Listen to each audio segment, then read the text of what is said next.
strong.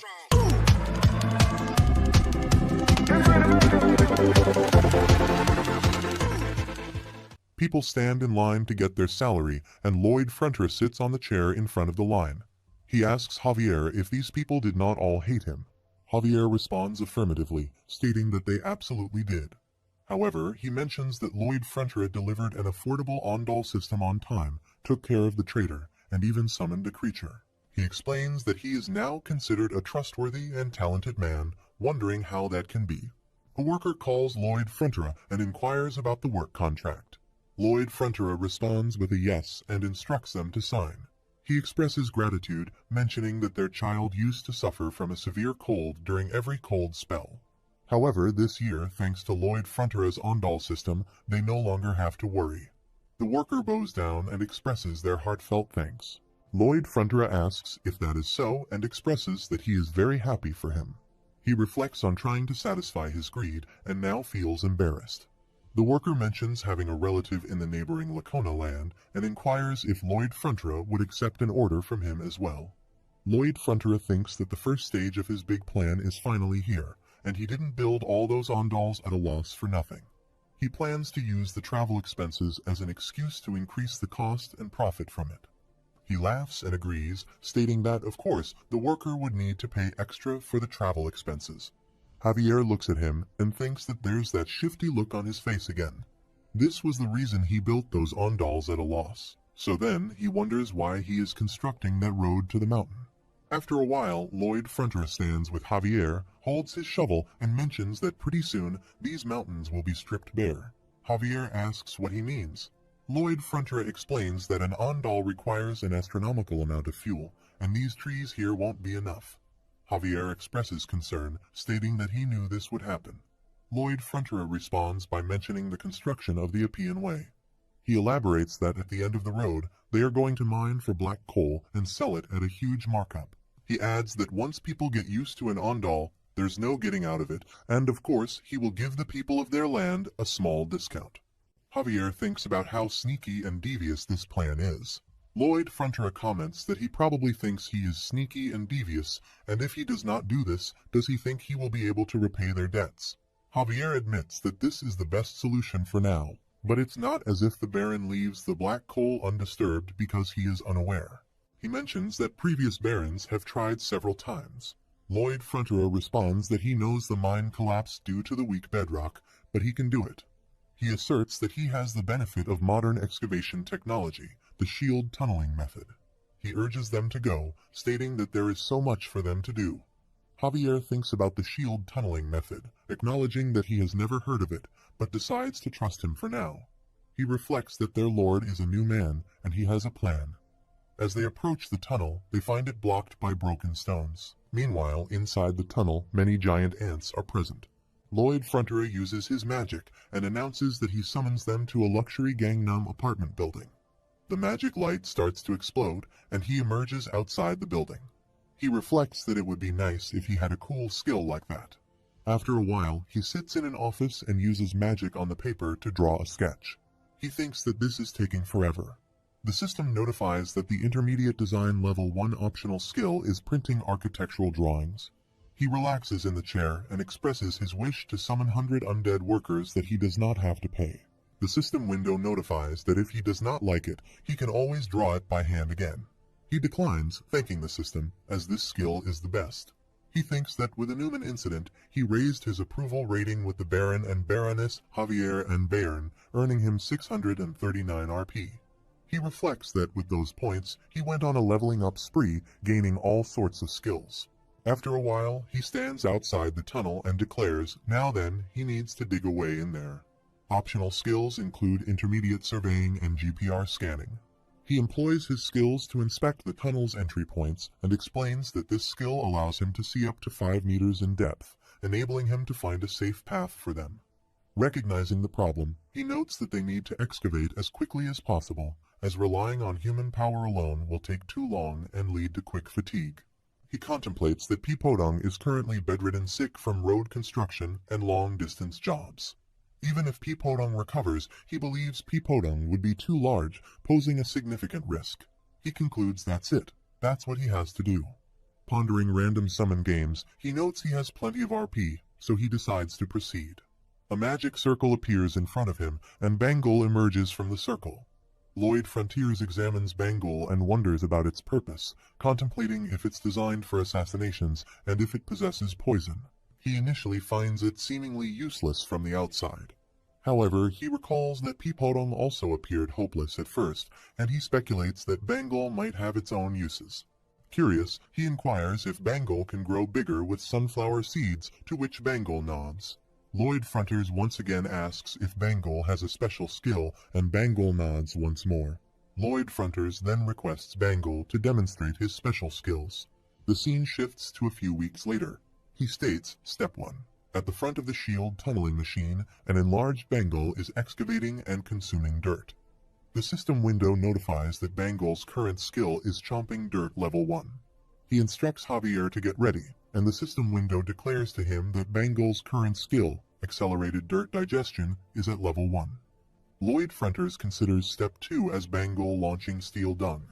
The system window notifies that Bangle's current skill is steel dung launcher level 1. Identifying Step 3 as Javier slicing them into uniform lengths, and Step 4 as creating still segments to support the Earth, Lloyd Frontiers notes Javier's confusion as he, a knight, questions why he is underground slashing at a giant snake's droppings. Lloyd Frontiers deems Step 5 a reality check and exclaims, Great, move forward. They both propel the steel dung. Feeling dizzy due to the lack of oxygen, Lloyd Frontiers acknowledges that if he hadn't installed that pipe, they would already be unconscious. Javier suggests it's best for him to head out now and take a break, similar to the other men. Lloyd Frontiers rebukes him, stating that as the one in charge, he should be on site if he is in charge. He reflects that in Korea, many bosses show off their titles, and they never even bother to show up at the site. He swore that he would never be like that. He would remain on site. Using his eye magic to inspect the tunnel's path, he believes he sees it, black coal. He announces they are almost there and instructs the men to keep going just a little longer. Bangle affectionately rubs his face on Lloyd Frontiers' face. Expressing gratitude, Lloyd Frontiers says thanks to him, and they got it done 10 times faster, thanks to him. He then addressed the group, stating that once they reached the coal layer, they would dismantle the shield and enlarge the mining space. Emphasizing the ongoing danger, he warns them not to get complacent. Suddenly, he hears some noise behind the wall, looks at it, and thinks the rock here is solid, so there's no reason for it to cave. He uses GPR scanning to check the other side of the wall. He observes a hole and wonders what that hole is, as it was not there before. Suddenly, a giant ant emerges from the hole to attack, but Lloyd Frontiers quickly moves back and falls to the ground due to fear. Javier takes out his sword to attack the ants. Lloyd Frontiers uses his shovel to attack the ant and kill it. He reflects that it scared the crap out of him. This is not even in the book, and he asks what this is. He then realizes, wait a minute, why are they just sitting here? Many ants come to attack them. Lloyd Frontiers instructs the workers to go out now. Javier and Lloyd Frontiers start attacking the ants. Lloyd Frontiers wonders how many of them are there, 200 or 1,000. He realizes that if those ants make it outside, their barony is finished. He looks at Javier and wonders if Javier can keep holding them back. Then he thinks, no, impossible. There is not enough oxygen, and without dynamite, the shaft won't collapse. Even if it does collapse, they will dig themselves out in no time. He contemplates what to do next. Javier slaps him and advises him to get a hold of himself, not to be consumed by panic. Lloyd Frontiers insists he is not panicking. He is thinking up a plan. Javier urges him to think quickly, as he cannot hold out for much longer.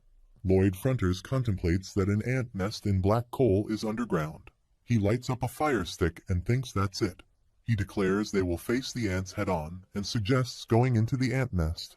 Javier thinks it sounds like a ridiculous idea, but assumes Lloyd Frontiers must have his reasons for killing the ants. He agrees, saying, let's go. The soldier reports a significant issue, and Arcos Frontera inquires about the wild ants and Lloyd's condition.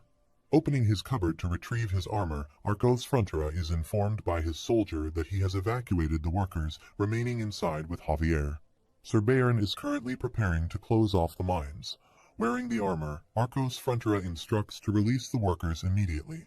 While Javier combats the wild ants, killing them one by one, Arcos Frontera inquires about the arrival of reinforcements and their remaining distance.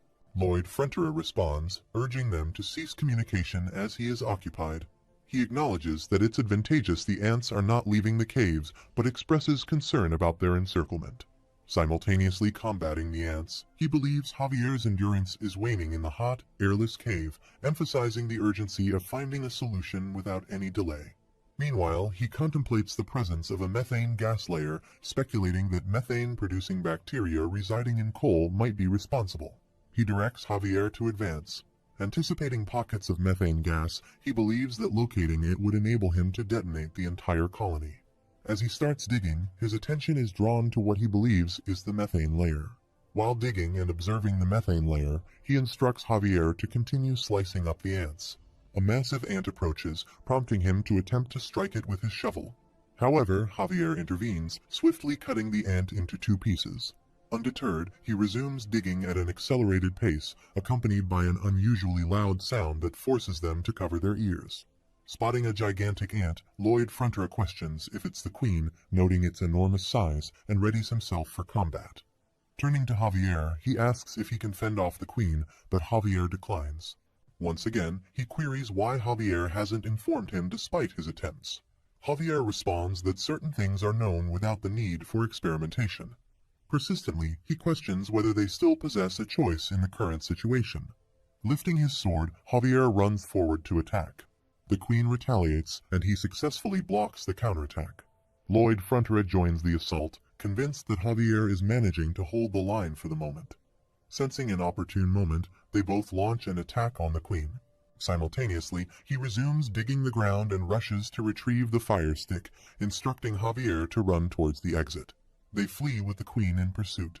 Identifying a small tunnel they had traversed earlier, they leap into it. Glancing back, he hurls the fire stick, declaring it a feast for the pursuing queen. As they descend, he observes the queen approaching, and a detonation ensues, engulfing the queen and some other ants in flames.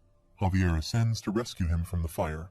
After some time, Arcos Frontera arrives at the scene with his soldiers positioned outside the cave. Witnessing the explosion, his father becomes concerned and rushes to rescue his son. However, one of his soldiers restrains him, advising against putting himself in danger. Meanwhile, inside the cave, both individuals lie on the floor, experiencing ear pain due to the blast. Lloyd Frontera comments that his plan appears to have succeeded, acknowledging Javier's role in shielding him from the blast. Holding Bengal, he expresses regret over what happened to him because of Javier. Lloyd Frontera notes the potential collapse on their side, attempting to rise but feeling dizzy. The system notifies him of depleting oxygen levels. He acknowledges the situation, emphasizing the need to expedite their exit.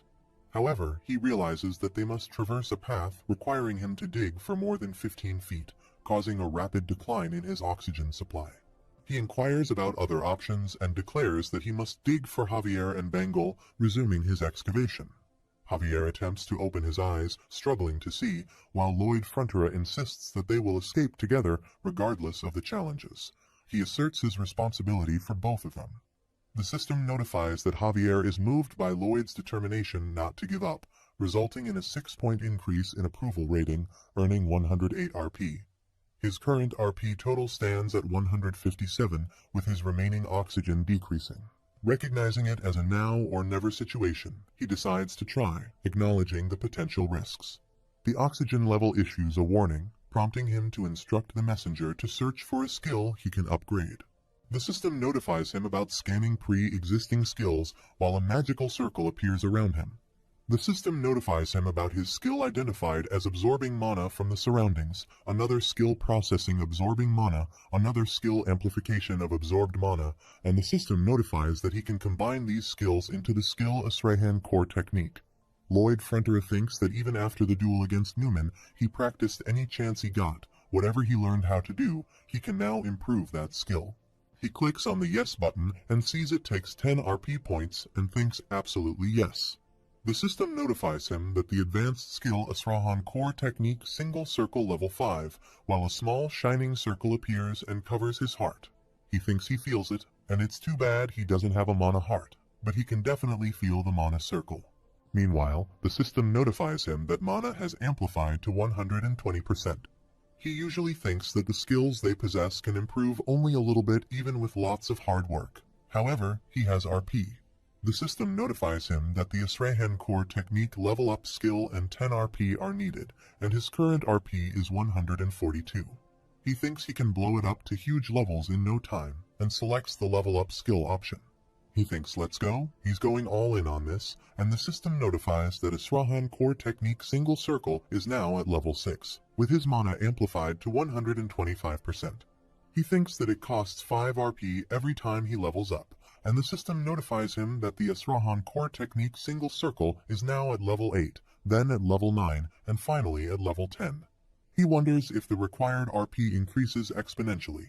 He thinks no, he has no other choice right now. He needs to level this up all the way. The system notifies that his skill has upgraded, and the Asrahan core technique double circle is now at level 1. His mana amplification has reached 200%, and the required RP to level up is 100 points, with his current RP being 7. He says he has something else to tell him, the thing he had when he leveled up his surveying and design skills. The system notifies that optional skill 1 Energizer allows him to move for 10 minutes without experiencing fatigue, and its limit is that he can only use this once per day. The system also notifies him about another optional skill, Latent Power Surge, which allows him to triple his mana amplification for 20 seconds, and its limit is that he can only use this once per day. He declares here they go while squeezing his shovel and utters Energizer before digging with full force. His oxygen depletes rapidly, and he desperately hopes to find even a tiny hole as he digs swiftly. His oxygen falls, and he continues digging, aiming to see just one small opening. He believes he sees the end and keeps digging while glancing at the unconscious Javier and Bangle.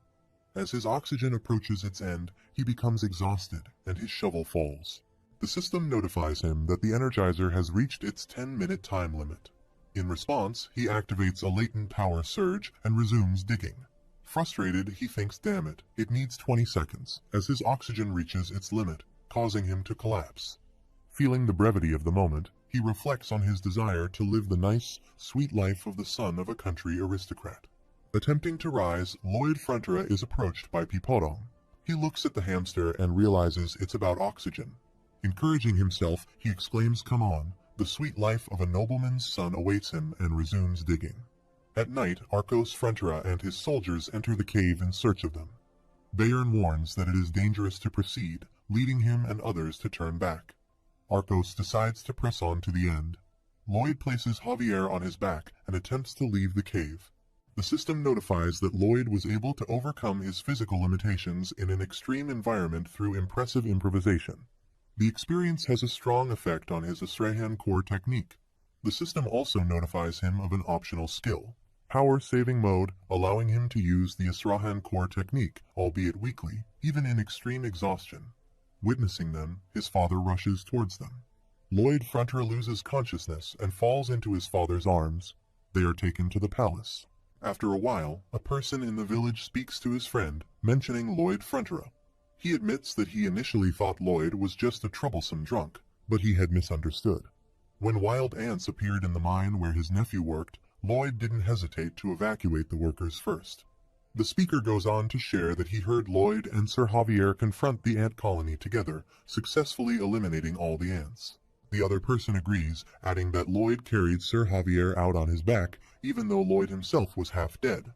They remark that he has completely changed from the Lord Lloyd Frontera they knew. Meanwhile, Lloyd remains unconscious and Javier sits nearby. In the morning, Lloyd opens his eyes. The system notified that all of Baron Frontera's subjects were deeply moved by his heroic courage and sent their praises. As a reward for this great achievement, he has been awarded a large amount of bonus RP. His current RP is 7, and it has reached a total of 507. Lloyd thinks who cares about being a hero, but 500 RP, that's sweet. The following morning, the soldiers labor in the mines, where Lloyd Frontera and Javier arrive. Upon seeing them, the soldiers greet them with a good day. Lloyd expresses his gratitude once again for their gracious service, to which they respond positively. One of the soldiers privately reflects that Lloyd, who fought and risked his life for them, is different from regular aristocrats. In their eyes, he embodies noblesse oblige. Lloyd, however, finds the situation uncomfortable. It has been 2 weeks since the wild ant incident, and during this time, mine operations have proceeded smoothly. Despite everything appearing to be in order, Lloyd emphasizes the importance of safety, especially at this moment. He feels the need to identify even the smallest hazards and address them. Javier observes the soldiers searching the ant tunnels again and asks if he may pose a question. Lloyd responds, urging him to be brief as there is very little air in the confined space. Javier questions why Lloyd is personally undertaking such dangerous work and suggests that he could have the workers handle it. He contemplates whether Lloyd is genuinely concerned about the workers' safety. Lloyd, asserting his position as the heir to the land, responds by calling Javier a fool. He emphasizes that the greater the risk, the more reason for the person in charge to be on the front line, ensuring that no one can criticize when he receives the most money. Javier reflects on Lloyd, unable to discern if he is good or bad. The system notified that Javier's approval rating of Lloyd was about to rise but didn't. Despite being told that they have reached the end of the tunnel, Javier disagrees, suggesting there might be a space behind it. Meanwhile, Javier inquires if it's necessary to keep digging to find out more. He initiates the digging and expresses concern about the possibility of the place being filled with ant eggs, emphasizing that it would be detrimental if they were to hatch. As he enters a hole, he discovers someone tied up inside. Within the hole, Javier observes pigs and a person bound in a spider web. Javier, deciding the situation looks dangerous, takes out his sword. Lloyd places a hand on Javier's shoulder, reassuring him and remarking that despite appearances, Javier is quite reckless. Lloyd asks about the creature, and Javier responds, questioning what Lloyd means. Lloyd clarifies that it is an orc. When asked if it's dead, Javier doubts it, mentioning that wild ants often paralyze their prey and store them for later consumption. Lloyd smiles, considering it a jackpot and an amazing new item. After a while, they escort him to the palace and provide him with food. When he awakens, he introduces himself as Arash Oink. He expresses gratitude for saving his life, stating that he won't forget the deed. Curious, he questions if Arash intentionally says Oink to make his character stand out. Arash denies any knowledge of what he's talking about, saying Oink. Reflecting, he acknowledges that Arash, the son of the Orc tribe chief, recovered swiftly, thanks to the Baron's physician. Arash emphasizes that being the son of the Sand and Steel tribe chief, he does not forget acts of kindness. Arash then offers to grant him anything he desires. Excitedly, he asks if he can really get what he wants. Thinking about saving Arash, he requests 120 orcs to work in the mine. Arash, considering it impossible, is questioned about why he can't fulfill the request. Arash mentions that it's because he just clicked his tongue like a bad man. Firmly refusing, he states that it's a habit of his, just like Arash's Oink. Arash asserts that orcs are all warriors, Oink, and warriors only follow a warrior's orders, Oink. He adds that Lloyd is not a warrior, so even if they provide him with orcs, he can't give them orders, Oink. Lloyd Frontera reflects on this revelation, realizing that orcs in the wild must bring the head of a wild ant for their coming-of-age ceremony. Speculating that Arash may have accidentally ventured too far into the ant cave and got paralyzed, he thinks of something and flicks his tongue. Lloyd acknowledges the situation, expressing that there seems to be nothing they can do. In a light-hearted tone, he congratulates Arash on completing his coming-of-age ceremony and applauds. Arash refuses the congratulations, stating that he didn't catch a wild ant and got paralyzed, making it a failure on it. Confused, Lloyd questions what Arash is talking about. Arash points towards Queen Ant and mentions that they caught that creature together, Arash and Lloyd. Arash responds that he doesn't recall catching an ant that big. Lloyd counters, saying his memory must have been affected when he was paralyzed. He goes on to describe the unbelievable sight he witnessed in the ant nest, where the queen ant resembled a pile of rags, quivering, and then exclaimed, he can't believe he was attacked by a young orc, placing his hand on his shoulder. Arash inquires if wild ants can talk, asking can wild ants talk, Onik? Lloyd confirms, stating that they can indeed talk very well. Lloyd expresses gratitude to Arash, acknowledging that with his help, they were able to easily strike down the weakened wild ant. He emphasizes that the wild ants were caught by both Arash, the great warrior, and himself. Arash modestly replies that Lloyd is also a great warrior. Lloyd then brings up the matter of the 120 worker orcs. Arash assures him, stating he will have them, Oink. 1 week later, in the village of the Sand and Steel tribe of wild orcs, he reflects on how they completed the long journey to bring back the worker orcs. The tribe head, Akush, apologizes, stating that Lloyd, the human, cannot have his request granted Onik. Lloyd Frontera looks at them surprisingly, wondering why they changed their minds again. Lloyd inquires about the reason for Akush's refusal, addressing him as His Highness Akush, the great chief of the Sand and Steel tribe. Akush explains that their tribe consumes a significant amount of meat to build up their muscles on it. He adds that they hunt every day in 3 shifts to prevent muscle loss, as any reduction in muscle mass would jeopardize the survival of their tribe. Akush mentions that they cannot decrease the number of warriors on the hunt. Lloyd, taken aback, responds, "Hang on, he goes out hunting every single day." Akush agrees, stating that meat spoils after 1 day, leading to muscle loss if not consumed promptly. He contemplates the focus on muscle loss with Akush, and Javier interjects, stating that protein and muscles are essential for the life of these men, suggesting that they should give up. Lloyd Frontera, however, proposes an alternative, asking what if his meat could last multiple days without spoiling. He adds that this way he wouldn't have to go hunting 3 times a day and could lend them his worker orcs. Confirming his understanding, he asks if that is what Lloyd is suggesting.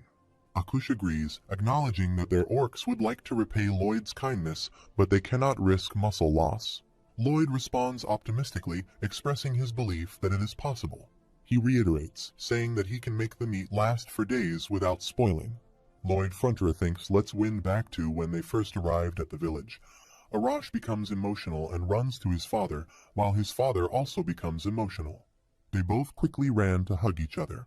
Lloyd Frontera thinks that all they did was hug each other, but the power was enormous. If he were caught between them, he would be turned to smithereens. He thinks that if he could get 120 workers like that, their productivity would increase by hundreds of times. Another thing that caught his eye was Arash telling his father that he had brought back the head of the queen ant while showing him the head. Akush and his other tribe members become so excited, and his father says he is so proud of him, calling his son fantastic. In celebration, today will be a grueling leg day, while the other tribe members hold heavy things and perform leg exercises. Meanwhile, Lloyd Frontera looks at them and wonders what they are doing with those priceless objects. He thinks they probably pillaged some village or just picked them up somewhere, but they don't see them as anything more than fitness tools. He mentions that's why he made a contract with the tribe chief to get the worker orcs and their treasure. Javier explains that the contractor will build a Siak bingo for the client, and the contractor will receive the fitness tools as payment. However, fitness equipment made of stone will be provided in their place, as he reads the contract. Lloyd asks what this is Siak bingo and thinks of yet another thing he has neither seen nor heard of. He replies that he knows how, at the royal palace, some mages use ice magic to preserve food. He mentions that this is like a building that can achieve the same effect, but without the aid of magic. Javier inquires about where he learned such techniques, and Lloyd responds that he acquired the knowledge at a student society. Javier seeks clarification on what a student society is, and Lloyd declines to explain, expressing surprise at how much Javier doesn't know. Lloyd continues, emphasizing the need for granite to build the Siak bingo, describing it as an extremely strong rock. Javier comments that it doesn't seem easily detachable. Lloyd agrees, acknowledging its hardness, but suggests they have an alternative to dynamite. He turns toward Javier with a plan in mind. Javier, realizing he might be used as a substitute for dynamite, recalls a significant episode from the book Night of Blood and Iron involving Namaran's Wall, a city trapped within a powerful evil magic force field. Inside the city are thousands of refugees that Javier needs to save. As Javier gazes at the evil magical wall, he prepares himself for the upcoming challenge. By then, Javier had already attained Sword Master status and could form up to 4 mana circles. However, even he could do nothing but helplessly watch as the refugees had their mana sucked out of them. He felt the urgent need to save them, even if it cost him his life. Without realizing it, he created his lethal skill, forming 1 circle to protect the main mana heart, and a flash appeared. The remaining 3 circles were smashed together as Javier ran to attack the evil magical wall, unleashing his mana blasts and breaking through that formidable barrier. Lloyd Frontera reflects that from that moment onward, the mana blast would become one of the Knight of Blood and Iron's signature moves, along with the Astrehan core technique. Meanwhile, he inquires whether Javier thinks he can do something like that. Javier responds by asking him how he knows about things like this. He insists that it was just a thought that occurred to him and urges Javier to look into his eyes, questioning if they appear like the eyes of a liar. Javier agrees, stating that they do look like the eyes of an extremely annoying liar. He adds that his little Javier's heart is rather dark and suggests giving it a try, expressing excitement at the prospect of his swordsmanship evolving. Javier acknowledges that he is doing this to get something out of him. He responds casually, stating that he just wants what he wants, framing it as a win-win situation. Javier concedes that if it is indeed possible, it would be beneficial for him as well, so he agrees to give it a try. He smiles, contemplating the potential increase in productivity if this works out. Javier grips his sword and attempts to create a hole in the rock. He concentrates, forming one circle to protect the mana heart, and then mobilizes the remaining 2 circles. He commands the power to materialize and thrusts the sword into the rock, resulting in a bright flash emanating from the hole. He believes he succeeded on the first attempt. Javier emerges from the smoke, walking toward him with torn clothes and injuries. Javier inquires if he anticipated this outcome as well. He stops Javier, denying any anticipation, and apologizes sincerely. Javier remarks that regardless, his thinking proves to be correct this time as well and questions if it is now time for him to do some work for him. The system notifies him that Javier is grateful for his teaching, and his approval rating has increased by 3 points, reaching -11. Additionally, he earned 54 RP for improving his relationship with a key character, bringing his current RP to 561. Meanwhile, Javier mentions that, as he well knows, he is a knight, and he trains with his sword to protect his master, not to use it for construction. He grumbles, and Javier just looks at him and smiles. He tells Javier that he doesn't have to thank him.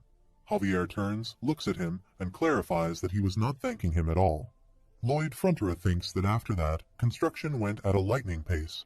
Javier sliced up blocks of granite while Pipadong transported them. Akush arrives and advises against picking it up like that, stating that they might throw their backs out. He instructs them to move and insists on showing them how it's done, waving his hand as a soldier attempts to hold a heavy block.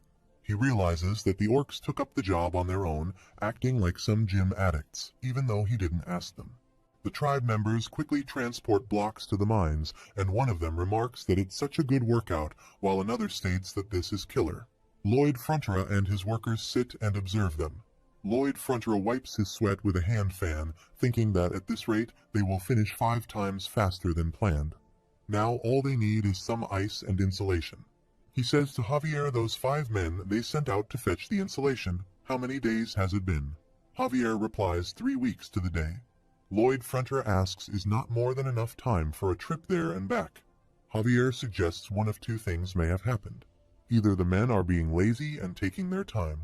Lloyd Frontera responds something must have happened to them and stands up. He says let's go look for them. Meanwhile, Javier blocks his way and requests permission to complete the mission on his own. He emphasizes that they don't know what misfortune has befallen the team, and the heir to the estate should not take that risk. Javier asks how many times he has to be told, asserting that he is the man in charge and is responsible for all his workers. Then he should let them go. As they move forward, he notices a glove and some straws. He picks them up, realizing that the glove is the special one he had made for their men, and the straws are for insulation. Javier calls him, and he inquires about what he found. Javier looks around and points out something unusual towards the Proja Gorge. He also stands up and asks how so. Javier mentions that the flow of mana seems unnatural, he supposes, and the feeling is very faint, so he is not entirely sure. He thinks about Proja Gorge, recalling an episode in the Night of Blood and Iron about it. He tells Javier to let go, stating that there's no time to lose. He asks if there is any suspicion, shouting that their men may already be dead, and he runs, leaving Javier in shock. As they move forward, they find more straws. Lloyd Frontera sits down, takes them, and stands up again, realizing that they have reached Lupulin's dungeon near the entrance of the mine. He recalls this place from an earlier encounter with Javier in the book, thinking it was the secret hideout of the dark sorcerer named Lupulin Dungeon. He reflects on how daring it is for someone to lay a hand on his property, considering it a violation of his property rights, and believes even the death penalty would be generous. They enter, and Javier requests him to follow behind. He tells Javier to wait and grabs him. Javier notices a magical circle under his feet and a blast occurs. Javier asks if it's a magic booby trap, and he replies, asking if he's sure he's a knight. He questions how he cannot consider the possibility of traps like these, recalling from the book that Javier gets caught in the first trap, but in their situation, Javier doesn't get caught again. Meanwhile, he observes that the flow of mana in this area seems a bit off. He suggests trying to focus on being more in tune with that sense, explaining that mana typically has a uniform concentration in the air. Thus, where a booby trap is planted, there will be an unnatural cluster of mana. Javier picks up on the mana signal and walks forward, indicating the direction by saying this way. Lloyd Frontera smiles, acknowledges, and follows him, commenting on Javier's proficiency in this skill. Javier thinks to himself that Lloyd Frontera always evades a straight answer with lies, but there is no doubt that Lloyd Frontera knows exactly what is happening now and what will happen in the future. However, Javier also notes that he doesn't sense any significant mana or special energy from Lloyd Frontera. Despite this, he decides to focus on the task at hand, the immediate rescue of those soldiers. On the other side, Lupulin is engrossed in reading a book. Suddenly, he turns and looks at the door, suspecting that a trap has been triggered by intruders. Lupulin wonders if they are here to rescue the men he abducted a while ago. He closes his book, convinced that the intruders are likely dead, and thinks that the preparations are finally complete. Opening the door, Lupulin hopes that this time the experiment will succeed. He discovers all the soldiers of Lloyd Frontera and grabs one of them by the hair, dragging them into another room. The frightened person pleads with Lupulin not to kill him. Ignoring the pleas, Lupulin throws him into a magical circle and brandishes a large sickle, poised to kill. He describes it as a pentacle connected to the underworld, a sickle soaked in blood for 100 days, and a young human deeming it perfect while the soldier cries out for help. Meanwhile, Lloyd Frontera sternly warns that if Lupulin touches his belongings, he will kill him. Lupulin, angered by the threat, contemplates how they managed to reach this point despite the hundreds of traps he set. He proceeds to construct his magical circle and prepares to attack, releasing a gas into the air. They all sense the smoke, prompting Lloyd Frontera to quickly exhale a breath and seal his mouth shut, ceasing his breathing. Lupulin identifies the gas as sleeping gas potent enough to knock out an elephant. He anticipates having 2 more individuals for sacrifice and smirks secretly. Lloyd Frontera employs his Energizer Flash to shield himself. The system notifies that the Asrahan Core technique option, the Energizer, is activated, ensuring he will not experience fatigue for 10 minutes. He begins digging with his shovel, thinking that he doesn't even need 10 minutes, and that he has the energy to spare now, unlike when he was in the ant cave. Javier, holding his nose tightly, wonders if it's allergies. He believes he is immune to all forms of sleeping medication. As he shovels, he considers how he is digging in like a mole. He quickly digs, thinking about mocking Javier about this the next chance he gets. Returning, he calls out to Javier, telling him to get inside the hole. Javier swiftly enters the hole and stabs his sword into a rock beneath the ground, unleashing a mana blast. A fire blast occurs, and flames shoot out of the hole. Lupulin becomes scared and trembles at the sight. After a while, Lloyd Frontera attempts to emerge from the hole, remarking that he bet Lupulin has never seen an entrance like this before. Lupulin once again constructs his magical circle, pondering what kind of monster this is. He sits in a large magical circle and performs a magic spell, summoning a giant 2-faced monster that roars loudly. Lupulin reflects on how his reincarnation spell keeps failing, but he has inadvertently created this extremely powerful ghoul as a byproduct. He believes there is no way anyone will even scratch its steely skin. The monster roars at both of them as they prepare to fight. Lloyd Frontera warns Javier that this opponent is going to be quite tough and mentions its weakness is its legs. Javier runs to attack the monster, delivering a mana blast slash that cuts it into 2 pieces. Lupulin watches in fear as all of this unfolds. Lloyd Frontera thinks to himself that Javier used the mana blast to cut the creature in half, realizing that it's not even in the book. Lupulin believes they are going to kill him, realizing there is no way he can beat these 2. Lloyd Frontera sits near him, holding his shovel, and remarks that Lupulin set his construction back by weeks by abducting his men. He asks how Lupulin is going to make up for this. Lupulin bows down, thinking he will get on his hands and knees to get out of this alive, and pleads for forgiveness, asking to be spared. Lloyd Frontera tells him to shut it, expressing no interest in Lupulin's apologies and demands to know how he is going to compensate him. Lupulin mentions that the cave is full of valuable tools for sorcery and promises to give Lloyd Fronters everything. Lloyd Fronters questions if Lupulin is claiming that everything in the cave belongs to him, to which Lupulin replies affirmatively, urging him to take it all. Javier arrives holding a worker in a bad state and reports that the men are all worn out but seem otherwise fine. Lloyd Fronters acknowledges this and remarks that a few days more they would have starved to death. He questions Lupulin about his plans for the abducted men. Lupulin admits he was researching how to bring back the dead. Lloyd Fronters inquires if that is even possible and asks what he would do if he could. He reveals he was attempting to bring back his deceased wife and child.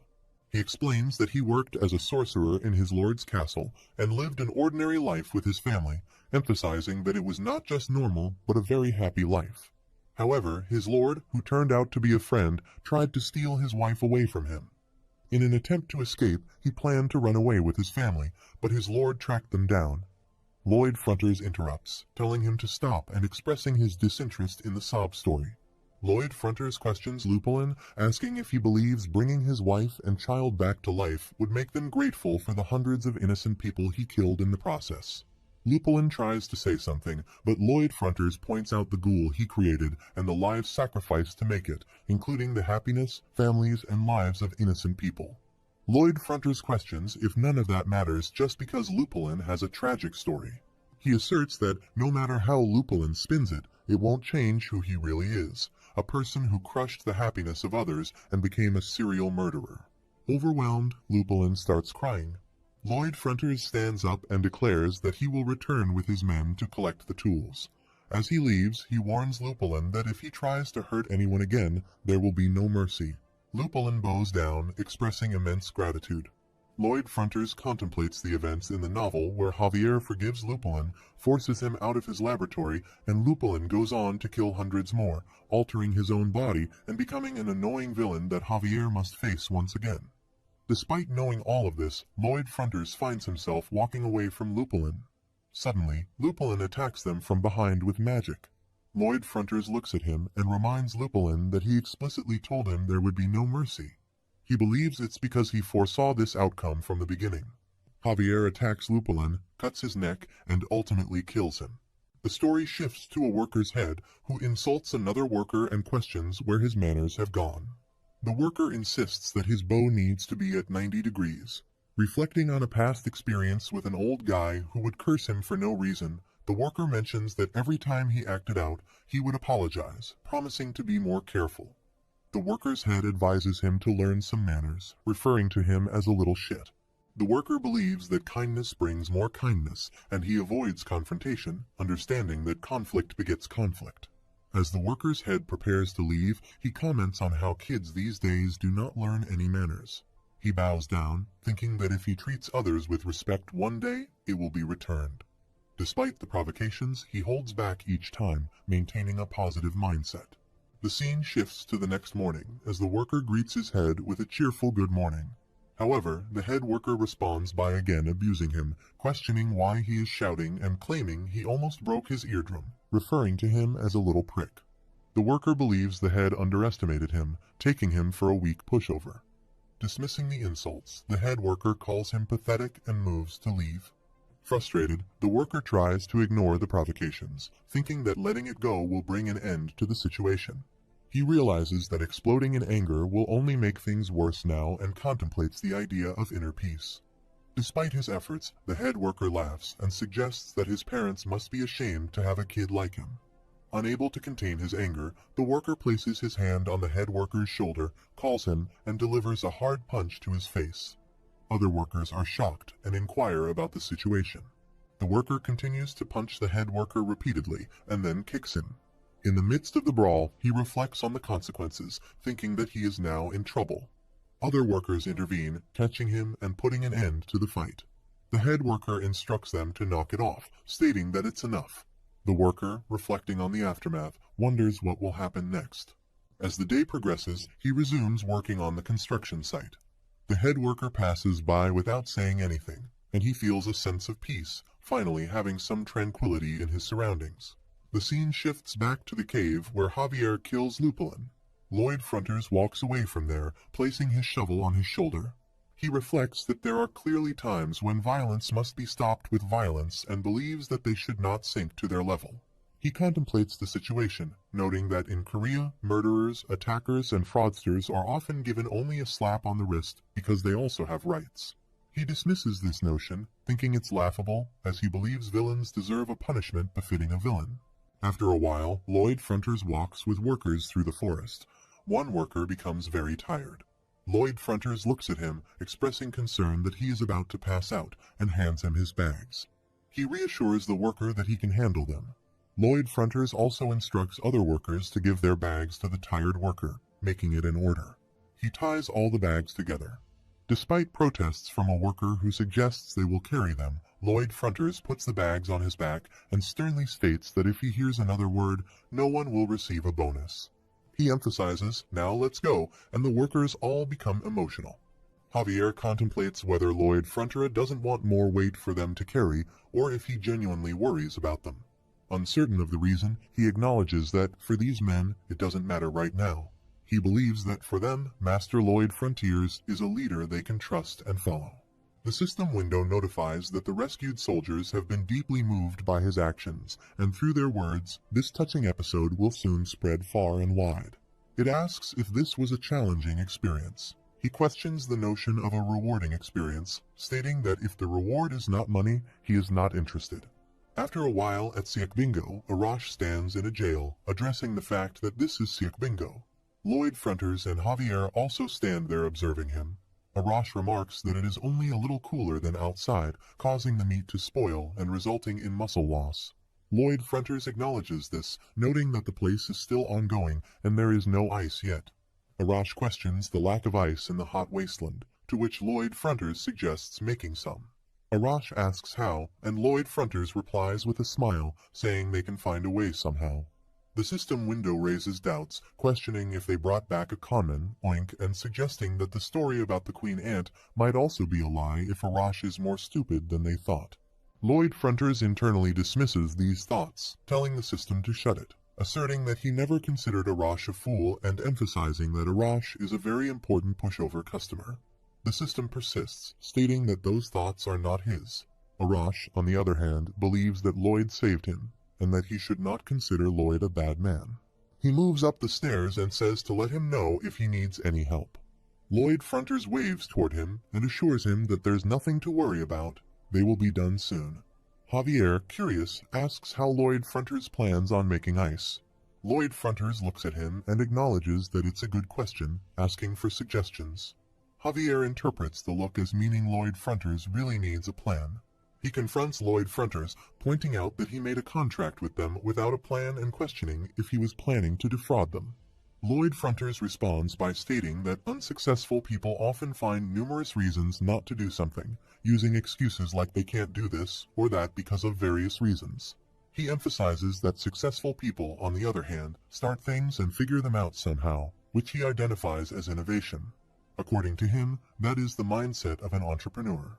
Javier is skeptical and thinks there is no way, not a chance. Those people are 1,000 times more likely to fail than succeed. After a while, he sits on the mountain edge and contemplates something. He considers the idea of first making a giant ice cube mold. Once Peepodong and Bangle retrieve water from the lake to fill the mold, they will be ready to proceed. He reflects that in this world there is ice magic. He ponders how ice magic works, thinking that through magic individuals manipulate mana to change its arrangement at will. He recollects feeling this every day during his training in absorbing mana. Acknowledging that there are different types of mana in the natural world, each with other properties, he envisions taking that mana and changing it in a specific way to create magic. However, he admits that he does not know how to wield mana at will. After a while, Lloyd Fronters, along with Peepodong and Bangle, guides them, saying, "This way over here." He presents a water pot and contemplates that he can do something similar. Placing his hand in the water, he employs the Asrahan core technique and starts absorbing mana. He intends to drink only the warm mana and leave behind the cold mana, but realizes he did it the other way around and tries again, acknowledging that it's more challenging than he thought. Javier stands behind, observing everything, and reflects on the mindset of starting things and figuring them out somehow. He finds it irresponsible and reckless. At least, that's what he initially thought. However, he notices Lloyd Fronters figuring out a way as if he's showing off, and he realizes there may be no stopping him. Lloyd Fronters harnesses his power. The system window notifies that he has developed a new application for the Israhan core technique, leveling up the skill to Israhan core technique double circle level 2. The scene shifts to a few days later. People of the Sand and Steel tribe observe the ice block and remark that Lloyd Fronters made ice. Lloyd Fronters states that all they need to do now is put in the insulation, and they are done. Akush expresses amazement, noting that now they won't have to throw out any meat. Arash adds that they won't have to hunt every day, and in celebration, today will be a triceps day, and everyone will be called to the square. Reflecting on the situation, Lloyd Fronters thinks about the mindset of an entrepreneur. Javier agrees, acknowledging that he is right. The leader of the tribe expresses deep gratitude to Lloyd Fronters, the human. Lloyd Fronters modestly responds that they are too kind, as he was merely fulfilling the terms of their contract. The system window notifies that Lloyd Fronters receives 120 orc workers. Akush, a member of the tribe, emphasizes that orcs are different from humans. They don't take things for granted just because of a contract. He states that when they are grateful, they show it. Therefore, Akush from the Sand and Steel tribe makes a vow to Lloyd Frontera. He declares that from this moment, they are considered family Lloyd Fronters and the Sand and Steel tribe. They perform some moves and proclaim themselves blood brothers. Lloyd Frontera is shocked by this gesture. Akush adds that the Fronteras are their friends and an enemy of the Fronteras, an enemy of their tribe. He assures Lloyd Frontera that if anyone causes them trouble, they will be at their side. The system window appears in front of Lloyd Fronters and notifies him that the tribe has opened up, accepting him as a true friend. The Orc tribe's approval rating of him has risen, increasing his RP, and he receives a special bonus RP for helping the tribe open up, bringing his current RP to 611. In response, Lloyd Fronters exclaims, "Long live the Sand and Steel tribe." Lloyd Fronters says that when they arrived back in town after the long and arduous journey a while later, the townspeople were understandably frightened. He reflects that it's no wonder, with 120 frighteningly muscly orcs entering the town, he should issue an announcement to try and quell their fears. He acknowledges that, for starters, people tend to think of orcs as scary. Lloyd Fronters' parents also get frightened. He feels even the Baron, who knew why he went to see the orc tribe, was frozen in fear when he saw them in person. Then there was the unexpected bonus. The system window notifies that the story of his defeating the Dark Sorcerer and rescuing the soldiers is spreading throughout the land. The people are praising him for valiance and courage. It notifies that there is a bonus RP for a special achievement, plus 300, bringing his current RP to 911. He thinks of forgetting the praise, but comes to Papa, RP, and first things first, the Baron said he would find some wealthy merchants for the orcs' exercise equipment, and now all they have left to deal with is the Dark Sorcerer's tools. After a while, Lloyd Frontera sits, holds a fire magic ball, and checks some books. Javier stands behind him and asks if there is anything of monetary value. Lloyd Frontera responds that he is not sure and is looking first to see if there is anything they can use before selling it. He spots a book and thinks, "What's this?" He mentioned that he needed to head to his place and would leave Javier to tidy up the rest. After a while, he runs toward the cave and asks where Tords is. He mentions that he was looking for him. Lloyd Frontera points to him and shares some good news. He asks if Tords remembers the terms of their contract, specifically the part about working for 520 years. Tords confirms that he does. Lloyd Frontera remarks that, upon reflection, that clause was ridiculous and a joke. However, he assures Tords that he doesn't have to worry anymore. He shows him an article in the book and says, "Here, there's a spell that can turn a corpse into a ghoul he can control." He exclaims that it means he can work the whole 520 years and asks if that is not exciting or sounds fun. Tords does not say anything. He asks if he is the only one excited about this. He tells him to smile, but Tords starts crying. He encourages him by saying to keep up the great work, and he can do it, then leaves from there. The system window notifies that the rules of the underworld are impressed by him and would like to offer him a position. He thinks of shutting it. What did he do wrong? He happily runs from there. After a while, he walks into a castle and thinks now he needs to discuss some things with the Baron. He checks a room and notices he is not there. Emily comes behind him and says the Baron is in the reception room and he has some guests. He asks which guests. She says Mr. Sinchillon and Mr. Meatloaf. He gets excited to hear their names and makes strange faces. She asks what is with that face.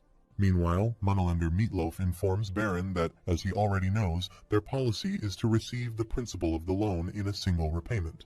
However, just this once, a special arrangement will be made so he can repay 10% of the principal, provided he hands over the rights to Meatloaf.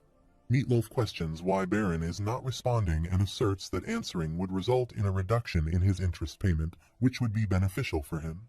Just then, Lloyd Frontera knocks on the door and announces himself as Lloyd. He politely asks for permission to enter.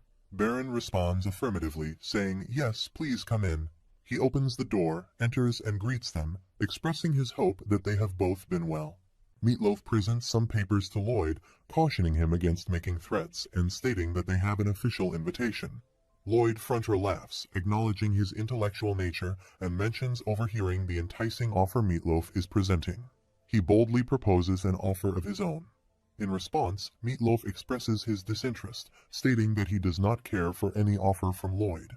He declares that moving forward, they will repay their debts in smaller tranches, and he will, of course, lower the interest accordingly.